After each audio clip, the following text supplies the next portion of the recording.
Jadi ulama-ulama Al-Azhar, baik yang ahli hadisnya, yang ahli fikihnya, yang ahli tafsirnya, rame-rame membuat catatan tulisan membela daripada apa yang dituliskan oleh Sayyid Muhammad bin Alwi Al-Maliki dalam kitab ini.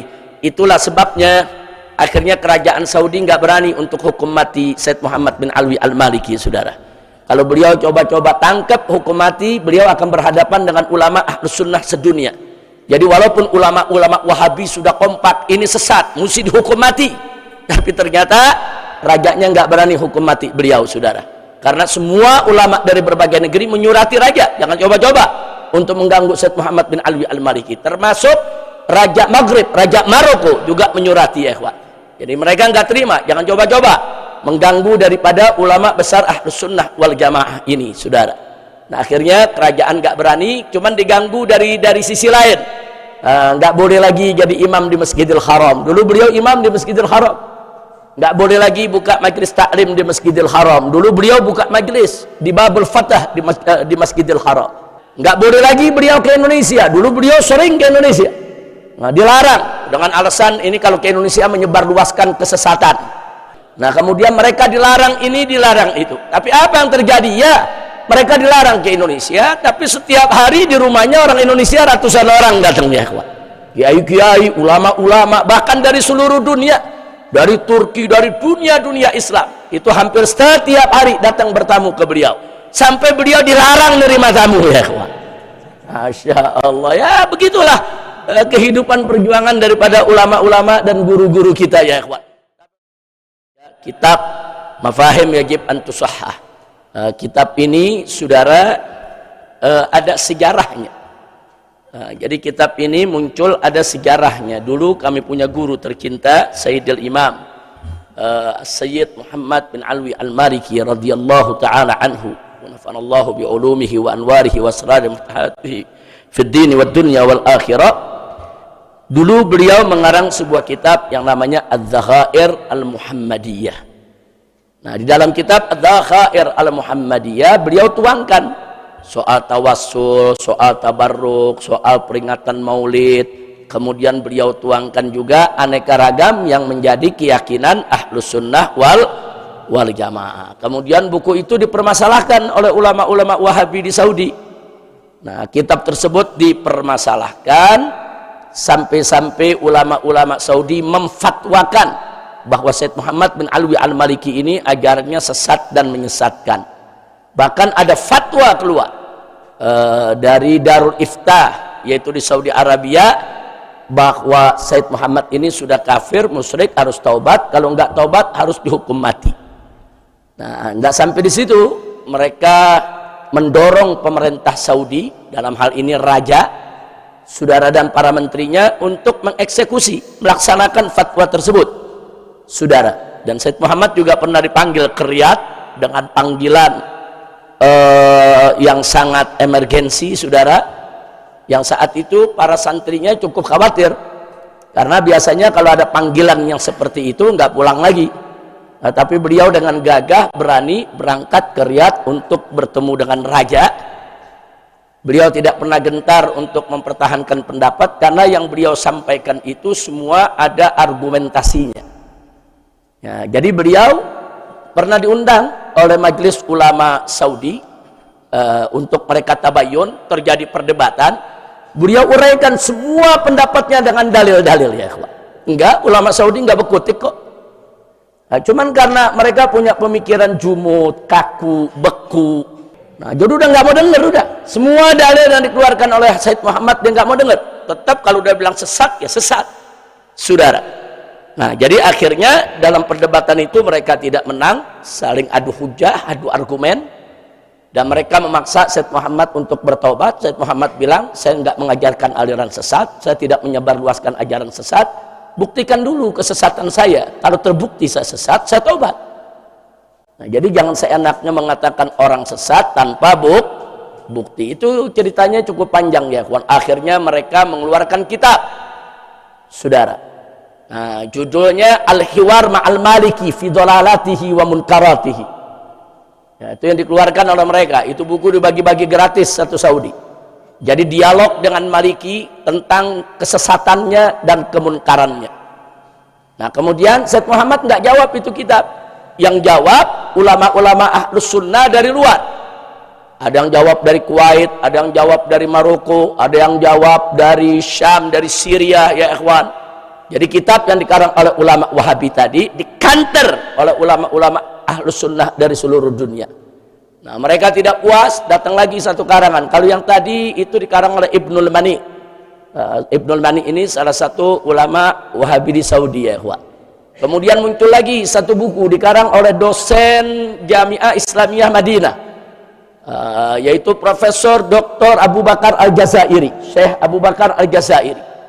Jadi di situ juga dia mengarang kitab, saudara, dengan memanggil Syed Muhammad bin Alwi Al-Maliki dalam kitabnya Ya Ahlad Dalal, wahai mereka-mereka yang merupakan pengikut daripada kesesatan.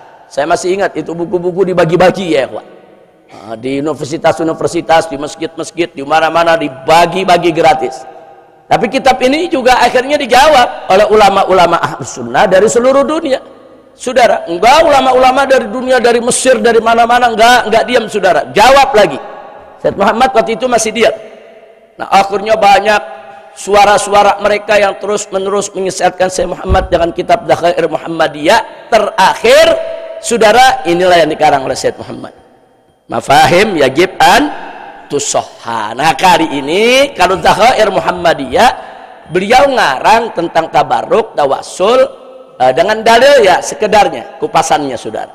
Tapi kali ini di kitab Mafahim yajib an tusohha, beliau paparkan persoalan dengan dalil-dalil yang tidak terbantahkan. Alhamdulillah. Bahkan ulama-ulama di Indonesia banyak bersyukur dan berterima kasih kepada Syed Muhammad. Dengan adanya kitab ini, ulama-ulama di Indonesia bisa jadi pegangan bagaimana cara menjawab argumentasi-argumentasi yang selama ini dikemukakan oleh kalangan Wahabi, saudara.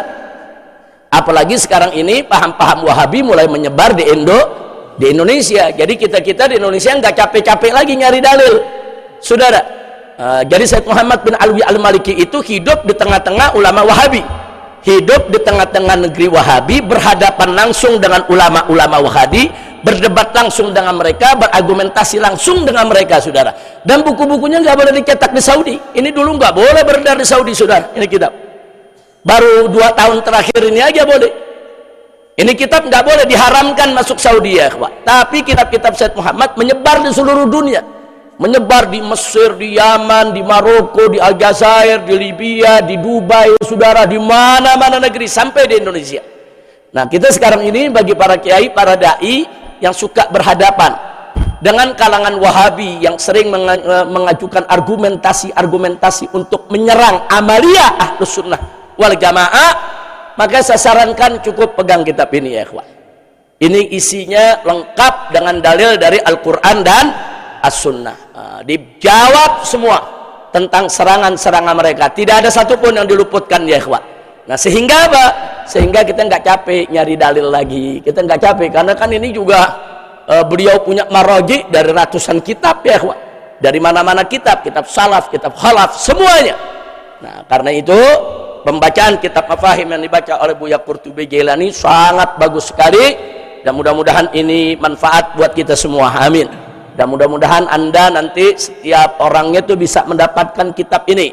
Bagaimana caranya menjadi pegangan kita supaya kita bisa membekali diri kita dan membekali santri-santri kita bahwa apa yang kita lakukan selama ini sebagai amaliyah Ahlus Sunnah wal Jamaah punya dalil dari Al-Quran maupun Sunnah Nabi kita Muhammad Sallallahu Alaihi Wasallam. Termasuk tasawuf yang tadi disampaikan oleh Buya Qurtubi. Siapa bilang ulama-ulama tasawuf itu enggak berpegang teguh pada Quran dan Sunnah? Siapa bilang ulama-ulama tasawuf itu melanggar syariat?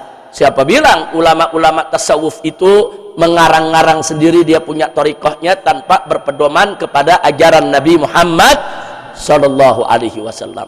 Nah itu yang ingin saya sampaikan, ya kawan. Jadi sekali lagi, kitab ini luar biasa, dan kitab ini sendiri kalau Anda baca di halaman-halaman pertama, ini ada puluhan ulama-ulama besar dari seluruh dunia memberikan catatan, taqarith, Jadi memberikan catatan, pujian, penghargaan terhadap isi daripada kitab ini. Nah, ini kalau kita buka dari halaman pertamanya, kita lihat ya ikhwan, bagaimana ulama-ulama sedunia, ulama-ulama sedunia dari mana-mana saudara, memberikan catatannya. Di antaranya saya tunjukkan di sini. Di sini ada takdim dari siapa? Fadilatul Syekh Hasanin Muhammad Makhluf. Siapa yang nggak kenal? Syekh Hasanin Muhammad Makhluf ini ulama besar di Kairo, di Mesir ya ikhwah. Kemudian ada lagi takris di sini dari Al-Allamatul Mu'arrikhul Faqih Syekh Muhammad Al-Qazraji. Ini seorang ahli fikih yang juga ahli sejarah. Kemudian ada lagi Al-Allamah Syekh Muhammad Thayyib An-Najjar. Kemudian ada Alamatul Maghrib Al-Muhaddis Sayyid Abdullah Kanun Al-Hasani. Kemudian ada lagi Fadilatul Duktur Al-Husaini Hashim. Ada Fadilatul Ustadz Ad-Duktur Ra'ub Shalabi. Kemudian ada Alamatul Da'i Ilallah Sayyid Yusuf Hashim Ar-Rifai. Ini yang dari Kuwait. Kemudian masih ada lagi Fadilatul Alamah Duktur Abdul Fattah Baraka. Nah kemudian ada lagi Rais Qismil Hadis Syarif Al-Allamah Duktur Ahmad Umar Hashim wa ba'du ulama al-Azhar Syarif. Jadi ulama-ulama al-Azhar, baik yang ahli hadisnya, yang ahli fikihnya, yang ahli tafsirnya, rame-rame membuat catatan, tulisan membela daripada apa yang dituliskan oleh Sayyid Muhammad bin Alwi Al-Maliki dalam kitab ini. Itulah sebabnya akhirnya kerajaan Saudi nggak berani untuk hukum mati Sayyid Muhammad bin Alwi Al-Maliki, saudara. Kalau beliau coba-coba tangkap hukum mati, beliau akan berhadapan dengan ulama Ahlus Sunnah sedunia.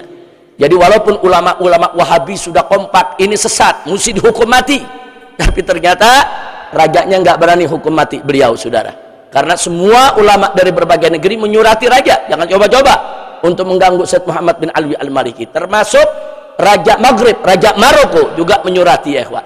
Jadi mereka nggak terima, jangan coba-coba mengganggu daripada ulama besar Ahlus Sunnah wal Jamaah ini, saudara. Nah akhirnya kerajaan nggak berani, cuman diganggu dari sisi lain. Nggak boleh lagi jadi imam di Masjidil Haram. Dulu beliau imam di Masjidil Haram.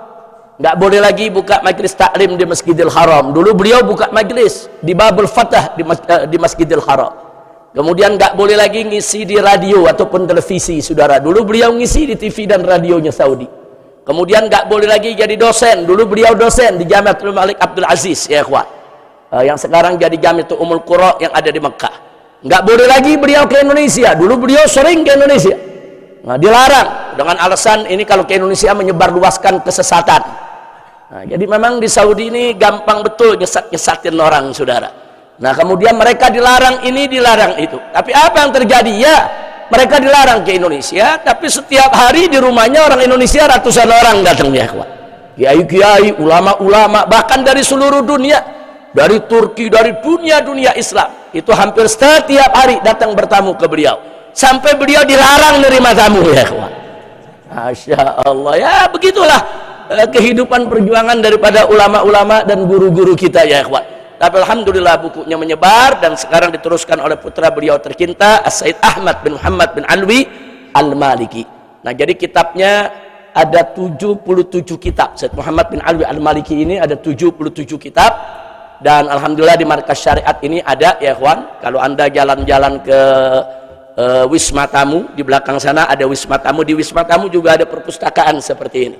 Nah, di sana ada buku Said Muhammad bin Alwi Al-Maliki seperti ini, satu set, yaitu sebanyak 77 kitab. Semuanya luar biasa, kitab-kitab yang luar biasa manfaatnya untuk kita semua.